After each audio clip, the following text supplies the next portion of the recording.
Hello दोस्तों, आज हम मुगल साम्राज्य के अगले शासक हुमायूं के बारे में पढ़ेंगे। तो हुमायूं का जन्म 1530 में हुआ और उसका शासनकाल 1556 तक चला। देखते हैं, हुमायूं का पूरा नाम नसीरुद्दीन मोहम्मद हुमायूं था। क्या था? नसीरुद्दीन मोहम्मद हुमायूं था। उनका जन्म 6 मार्च 1508 ईस्वी को काबुल के किले में हुआ था। कहाँ हुआ था? काबुल के किले में। कब हुआ था? 6 मार्च 1508 को। और 1530 से लेकर 1556 उसका शासन कर रहा था। किसमें? राज करने में। हुमायूं के पिता का नाम बाबर था। हुमायूं के पिता का नाम बाबर था और माता कौन थी? माहिम बेगम थी। कौन थी? माहिम बेगम। उसकी पत्नी हमीदा बानो बेगम। उसकी पत्नी का नाम था हमीदा बानो बेगम।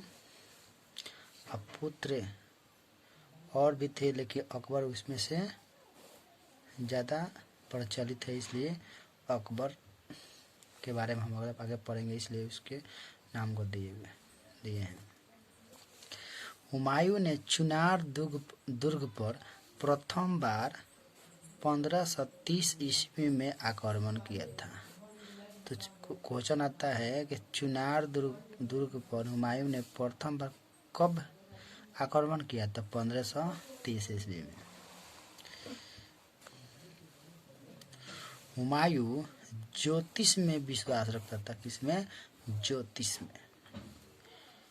26 जून 1539 को चौसा के युद्ध में हुमायूं को शेर शाह सूरी ने पराजित किया। किस युद्ध में? चौसा के युद्ध में 1539 में। किसने हराया? शेर शाह सूरी ने। और उस युद्ध में निजाम नामक एक भिश्ती ने हुमायूं की जान बचाई। तो ये भी क्वेश्चन पूछता है कि जब चौसा का युद्ध हुआ था उस समय हुमायूं का जान किसने बचाई? तो भिश्ती नामक निजाम नामक एक भिश्ती ने बचाई थी। निजाम आधे दिन के लिए बादशाह शेर शाह सूरी ने हुमायूं के शासन काल में निजाम को आधे दिन के लिए बादशाह बनाया। कौन? हुमायूं ने। क्यों? क्योंकि हुमायूं का जान इसी ने बचाया था, इसलिए उसको आधे दिन के लिए क्या किया? वहाँ के बादशाह बना दिया। और क्वेश्चन आता है कि शेर शाह सूरी ने हुमायूं के शासन काल में ही जीटी रोड का निर्माण कराया था। किस चीज का निर्माण किया था? जीटी रोड का। और हुमायूं स्वर्ण सिक्का जारी करने वाला प्रथम मुगल साम्राज्य था। कौन था? हुमायूं स्वर्ण सिक्का जारी करने वाला। आत्मकथा। तो हुमायूं का आत्मकथा हुमायूंनामा कहलाता है, जिसका रचयिता यानी लेखक कौन है? गुलबदन बेगम है। 1556 में शेर मंडल, ये बहुत ज़्यादा एग्जाम में आता है, इसलिए इसको याद करेंगे हम। क्या नाम है? शेर मंडल पुस्तकालय की सीढ़ियों से गिरकर मौत हो गई। किसकी? हुमायूं को। तो कब मौत हुई? 1556 ईस्वी में शेर मंडल। कौन मंडल? शेर मंडल पुस्तकालय की सीढ़ियों से गिरकर मौत हो गई। मकबरे का निर्माण।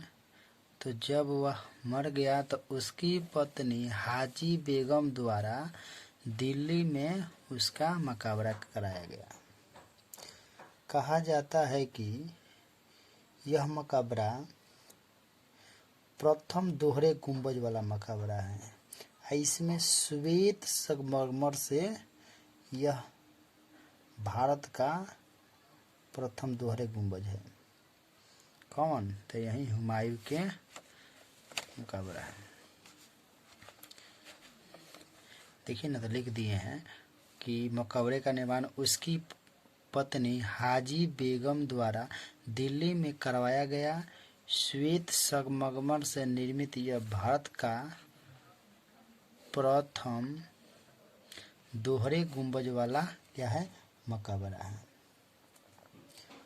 और आता है इसके बारे में कि किस युद्ध में हुमायूं को दिल्ली की गद्दी छोड़कर भागना पड़ा? तो बिलग्राम। कौन ग्राम? बिलग्राम या कनौज का युद्ध कहिए। कब हुआ था? 1540 ईस्वी में। इसके बाद 1555 ईस्वी सरहिंद का युद्ध में विजय के पश्चात हुमायूं दिल्ली का पुनः शासक बना। तो कब शासक बना था? 1555 में। कहाँ का? सरहिंद का युद्ध के पश्चात हुमायूं दिल्ली का पुनः शासक बना था।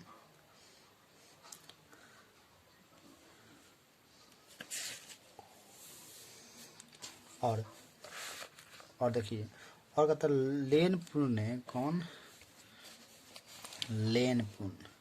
लेनपुर ने अपने टिप्पणी में कहा है कि हुमायूं जीवन भर लड़खड़ाता रहा